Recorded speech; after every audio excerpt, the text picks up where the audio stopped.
GTK inovatif, pendekatan pembelajaran berdiferensiasi dan problem-based learning, terintegrasi dengan pembelajaran sosial emosional. Identitas GTK, nama saya Windra Anita.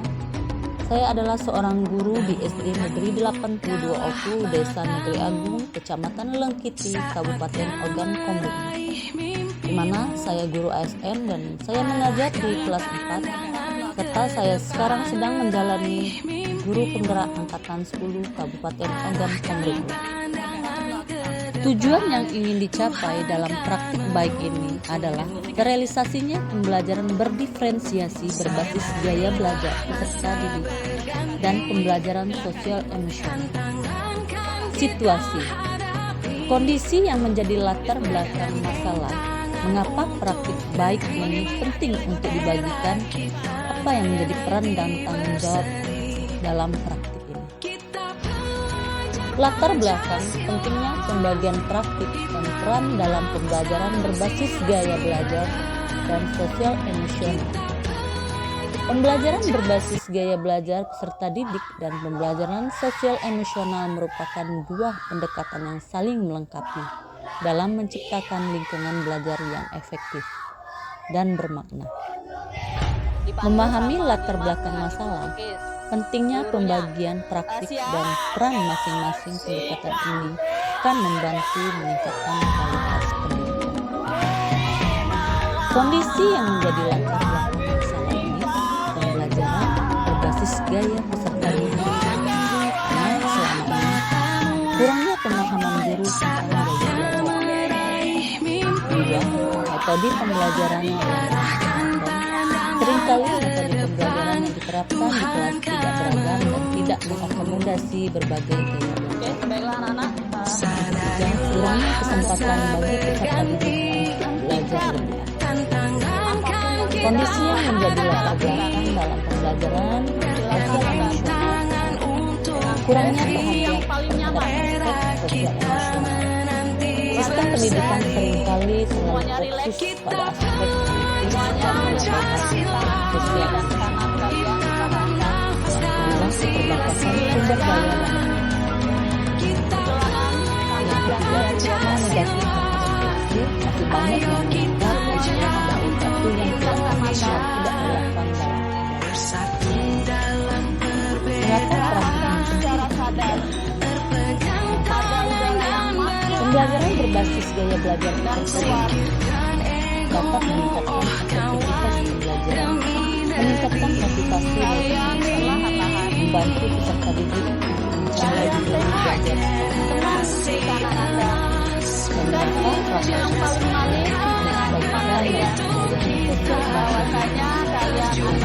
meningkatkan kesejahteraan dan meningkatkan kemampuan belajar, membangun karakter dan nilai-nilai. Peran dan tanggung jawab dalam pembelajaran berbasis gaya belajar dan sosial emosional yang pertama bertanggung jawab guru dalam gaya belajar dan sosial emosional bahwasanya guru menerapkan metode pembelajaran yang tidak beragam dan bersifat. Yang ketiga, membangun hubungan yang positif dan sportif dengan peserta. Guru juga memfasilitasi pembelajaran yang dalam pembelajaran sosial emosional, peran guru fasilitasi pelatihan memantau dan menyesuaikan memberikan dukungan dan bimbingan kepada guru, mempromosikan dan memperluaskan praktik. Dalam pelaksanaan praktik ini tentu saja mempunyai tantangan. Apa saja yang menjadi tantangan untuk mencapai tujuan tersebut? Siapa yang terlibat? Dalam pembelajaran berdiferensiasi, gaya belajar peserta didik, pembelajaran sosial emosional memiliki potensi besar untuk meningkatkan kualitas pendidikan. Namun, terdapat beberapa tantangan yang perlu diatasi untuk mencapai tujuan ini. Tantangan yang pertama, Dalam merealisasikan pembelajaran berdiferensiasi dan pembelajaran sosial emosional, tantangan dalam merealisasikan pembelajaran berdiferensiasi dan pembelajaran sosial emosional yang pertama, kurangnya pemahaman dan kesiapan guru, di mana tersebut keterbatasan pengetahuan dan keterampilan guru. Banyak guru yang belum memahami konsep pembelajaran berdiferensiasi dan pembelajaran sosial emosional serta bagaimana mengimplementasikannya di kelas. Yang kedua, kurangnya pelatihan dan pengembangan profesional. Jadi, guru membutuhkan pelatihan yang memadai untuk mengembangkan keterampilan dalam pengetahuan yang diperlukan dalam menerapkan pembelajaran berdiferensiasi dan pembelajaran sosial emosional. Keengganan untuk mengubah kebiasaan mengajar, karena beberapa guru mungkin merasa sulit karena sudah terbiasa dan tidak mau keluar dari zona nyaman untuk mengubah kebiasaan mengajar mereka dan beradaptasi dengan pendekatan baru, yaitu pembelajaran yang bervariatif seperti pembelajaran berdiferensiasi.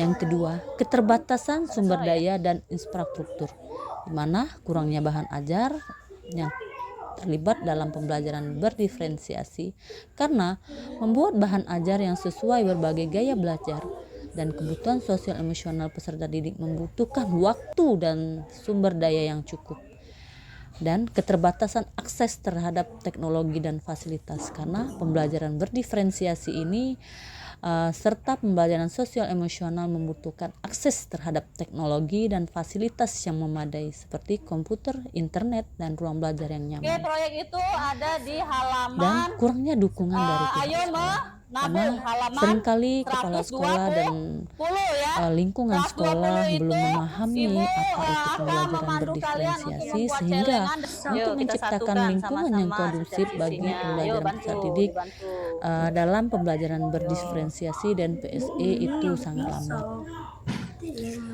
Dan tantangan dalam mengelola keberagaman peserta didik, di mana perbedaan kemampuan dan gaya belajar itu sangat penting, sehingga memenuhi kebutuhan setiap peserta didik dengan kemampuan dan gaya belajar yang beragam merupakan tantangan tersendiri.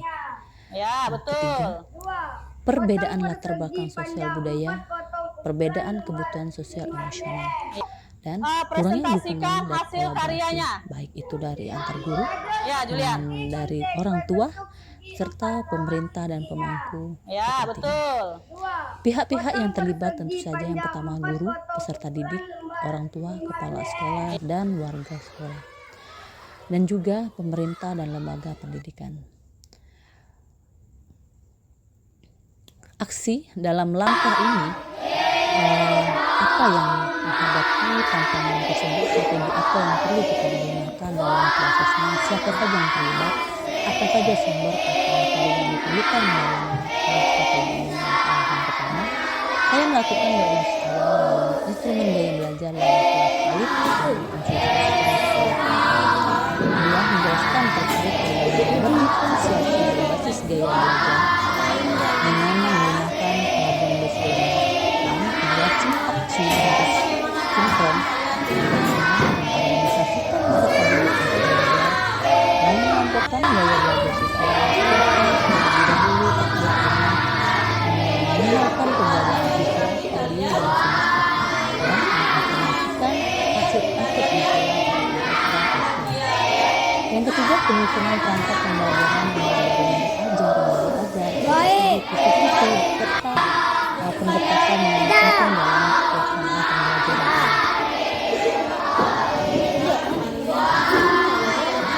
Refleksi dan hasil dampak. Dampak itulah dilakukan salah satunya pembelajaran berdiferensiasi berbasis gaya belajar peserta didik visual audio kinestetik. Hasilnya dirasakan efektif karena pengelompokan peserta didik sesuai dengan gaya belajar dengan diagnosis awal yang komprehensif. Jadi mereka bisa memilih gaya belajar sesuai yang mereka menulis di dalam perpustakaan peserta didik dan audio